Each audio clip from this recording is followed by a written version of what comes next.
मैं भारत को भारतीयता की मान्यता के आधार पर फिर से खड़ा करना चाहता हूं, उस काम में लगा हूं। जो हो रहा है अच्छा हो रहा है, आगे होगा और भी अच्छा होगा। तुम क्यों व्यर्थ चिंता करते हो? तुम क्या लाए थे, क्या ले जाने वाले हो? ये दूसरा रास्ता है।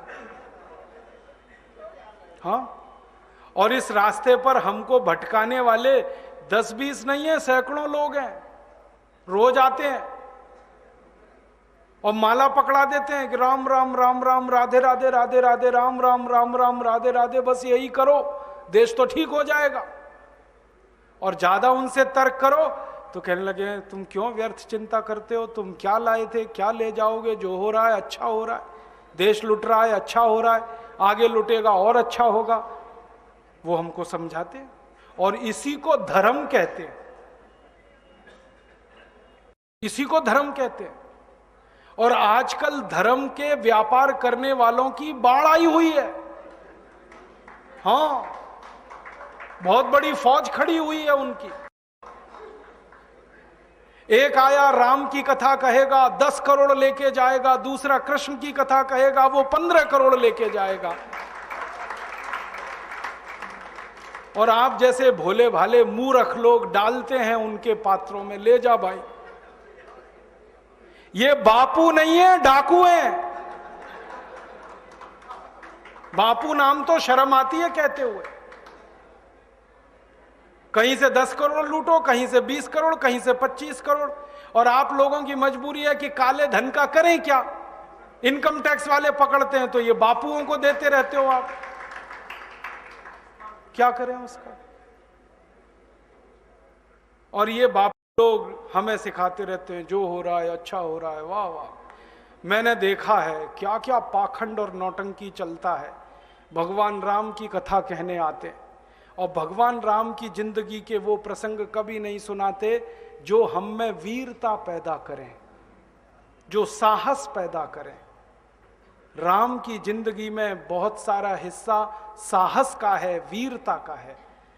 जब 14 वर्ष के लिए वनवास चले गए राम, तो हमको सुनाई जाती है राम की जो कथा ना, उसमें कहते हैं राम ने 14 साल एक ही काम किया, हाय सीते हे सीते, हाय सीते हे सीते, हाय सीते, ये सुनाते हैं हमको।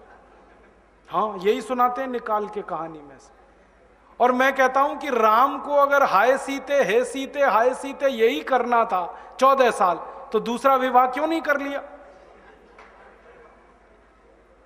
सैकड़ों राजा तैयार थे अपनी राजकुमारियों को राम को देने के लिए, वो तो कर लेते दूसरा विवाह। क्योंकि हाय सीते हे सीते, हाय सीते हे सीते, एक स्त्री के लिए अगर वो इतने ही बिलख रहे थे, तड़प रहे थे, दूसरा विवाह कर लेते। तो ये सब चुप हो जाते हैं, फिर बात नहीं करते। फिर मैं उनको रामायण से निकाल के दिखाता हूं, देखो राम ने हे सीते हाय सीते कहा नहीं कहा ये मुझे नहीं मालूम, लेकिन 14 साल वन में रहते हुए सैकड़ों राक्षसों का संहार किया उन्होंने, मारा उनको और धर्म राज्य की स्थापना कराई। ये कहानी नहीं सुनाते क्योंकि इससे वीरता पैदा होती है। तो राम का जो वीरत्व है वो नहीं सुनाएंगे आपको, उनकी जो कमजोरियां हैं वो सुनाते हैं आपको। और राम कथा जब वर्णन की जाती है तो मंच पे बैठ के आहा कैसे आंसू, ढलल ढलल आंसू निकलेंगे, आपको भी रुलाएंगे, खुद भी रोएंगे। किस बात के लिए? हो, राम को वन गमन में इतना कष्ट हो रहा है, वन में इतनी तकलीफें हो रही हैं, तो राम की तकलीफों का वर्णन कर रहे हैं, आंसू आ रहे हैं। और ये सारा वर्णन एयर कंडीशनड मंच पर बैठकर होता है। अपने को तकलीफ नहीं होनी चाहिए, राम की तकलीफों का वर्णन कर। एयर कंडीशन मंच चाहिए, एयर कंडीशन घर चाहिए रहने के लिए, एयर कंडीशन कार चाहिए और चार्टर्ड प्लेन चाहिए आने और जाने के लिए, तब राम की कथा सुनाई जाएगी। जो राम जिंदगी भर पैदल चलते रहे, जिन्होंने अपना रथ भी छोड़ दिया था अयोध्या से निकलते समय, वो राम ने जिंदगी भर पैदल चल के काम किया और यहां एयर कंडीशन कारों में घूम घूम कर, चार्टर्ड प्लेन में घूम घूम कर राम की कथा सुनाते हैं। वो कथा वथा नहीं है, वो उद्योग है, व्यापार है। बिना टैक्स का। और मुझे बहुत शर्म है ये कहते हुए, समय आने पर प्रमाण से बात करूंगा कि राम कथा कहने वाले ब्लैक मनी को व्हाइट मनी करने के काम में लगे हुए एजेंट हैं, और इससे ज्यादा कुछ नहीं है। और मुझे इससे भी बड़ी शर्म आती है कहते हुए कि आप जो उनको दे रहे हैं दान के रूप में, वो पैसा ब्याज पर उठा रहे हैं वो दूसरे लोगों को, और आपके दिए हुए पैसे से धंधा बना रहे हैं अपना। फिर ऐसे ही कृष्ण की कथा कहने वाले आ जाते हैं, कहते राधे राधे राधे राधे राधे राधे, और कुछ कहो ही मत, राधे राधे। कंस को मारा, जरासंध को मारा, शिशुपाल को मारा, अधर्मियों को मारा, ये सब थोड़े में, राधे राधे राधे राधे बड़े में।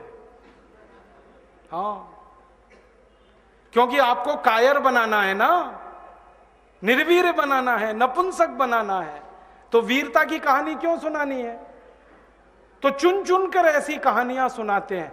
और मैं आपको बहुत गंभीर बात कह रहा हूं कि ये सारे हमारे देश में जो पाखंडी लोग हैं ना, राम और कृष्ण की कथा कहने वाले, ये सरकारों के साथ मिले हुए हैं, क्योंकि सरकारों ने इनको एक कान में मंत्र फूंका है, तुम लोगों का ध्यान इस तरफ भटकाते रहो ताकि कोई महंगाई के खिलाफ लड़े, गरीबी के खिलाफ न लड़े, बेरोजगारी के खिलाफ न लड़े, अत्याचार के खिलाफ न लड़े, वो डूबा रहे राधे राधे राधे राधे राम राम राम राम, बस इसी में।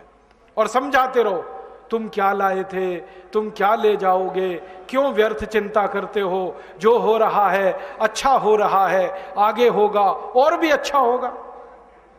एक रास्ता ये है। अब दो रास्ते हैं अपने सामने, एक रास्ता भगत सिंह का, ऊधम सिंह का, चंद्रशेखर का, एक रास्ता हमारे ये धर्म गुरुओं का, पाखंडियों का, जो राम की कथा, कृष्ण की कथा।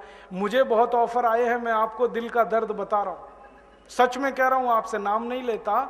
मुझे ऑफर आए कि तुम कहां बेकार भटक रहे हो, मेरे साथ आ जाओ। मैंने कहा बापूजी क्या होगा उसमें? तो कहने लगे जितना मिलता है वो डबल हो जाएगा। मैं बोलना कैसे? तो उन्होंने कहा तुम्हारी वाणी में बहुत जोर है, और मेरे पास लोगों की भीड़ इकट्ठा करने का, मजमा लगाने का तरीका है। मैं ऐसा डमरू बजाता हूं कि सब इकट्ठे होते हैं, और तुम्हारी वाणी में जोर बहुत है, मिलके लूटेंगे, थोड़ा तुम्हारा थोड़ा मेरा। ऐसे खुले ऑफर हैं मेरे पास। और मैं कहता हूं बापूजी माफ करो। क्यों? कहते तुम्हें पैसे नहीं चाहिए। मैंने कहा पैसे ही चाहिए होते तो बहुत रास्ते हैं मेरे पास, यही एक बचा है। पैसे ही कमाने हैं तो बहुत रास्ते हैं, ये एक रास्ता थोड़ी है। बहुत तरीके हैं, पैसे कमा लूं, घर बना लूं, बीवी बच्चे ले आऊं, करोड़पति हो जाऊं, 10 करोड़पति हो जाऊं, 100 करोड़पति हो जाऊं, बहुत आसान काम है ये तो। थोड़ी चालाकी हो तो सैकड़ों करोड़ बनाना बिल्कुल मुश्किल नहीं है इस देश में। फिर अंत में तो वही होगा ना, सैकड़ों करोड़ हो गए, एक दिन डायबिटीज होगी, एक दिन अर्थराइटिस होगा, एक दिन हार्ट अटैक आएगा, मैं मरने ही वाला हूं। तो मरना तो है ही, वहां भी शायद जल्दी मरूं, क्योंकि जब शरीर में तामस वृत्ति आती है ना तो जल्दी मरता है आदमी। जब तक सात्विक रहता है तब तक थोड़ा दम रहता है, तो तामस वृत्ति आएगी, मरना मुझे वहां भी है। तो क्यों ना इस रास्ते पे चल के मरूं जहां सात्विक वृत्ति भी है, मरना है ये तो पक्का ही है, जिंदा तो कोई रहेगा नहीं। तो भगत सिंह का रास्ता क्या बुरा, ऊधम सिंह का रास्ता क्या बुरा, चंद्रशेखर का रास्ता क्या बुरा? कुछ करके मरो ना। मरेंगे ये सब भी, साधु संत पाखंडी, राम की कथा सुनाते सुनाते हार्ट अटैक आएगा, मरेंगे वो भी। डायबिटीज सबको हो रखी है, मैंने देखा है नजदीक से जाके, सब इंसुलिन लगाते हैं, खाते हैं गोलियां, अपनी डायबिटीज नहीं मिटा पाते, दूसरों को उपदेश देते फिरते। ब्लड प्रेशर सबको बढ़ा हुआ है, क्योंकि ये जो काला धन है ना, इसका हिसाब किताब करने में बीपी ही बढ़ने वाला है। सब बीपी की गोलियां खाते हैं, सब डायबिटीज के लिए शिकार हैं, तो दूसरों को उपदेश देंगे तो मैं भी लग जाऊं, वो एक रास्ता है। एक रास्ता भगत सिंह, ऊधम सिंह, चंद्रशेखर का भी है। मौत तो दोनों में ही आने वाली है, बस अंतर इतना है, एक मौत ऐसी आएगी जिसको देश और समाज जिंदगी भर याद रखेगा, और एक मौत ऐसी आएगी कोई पूछेगा नहीं।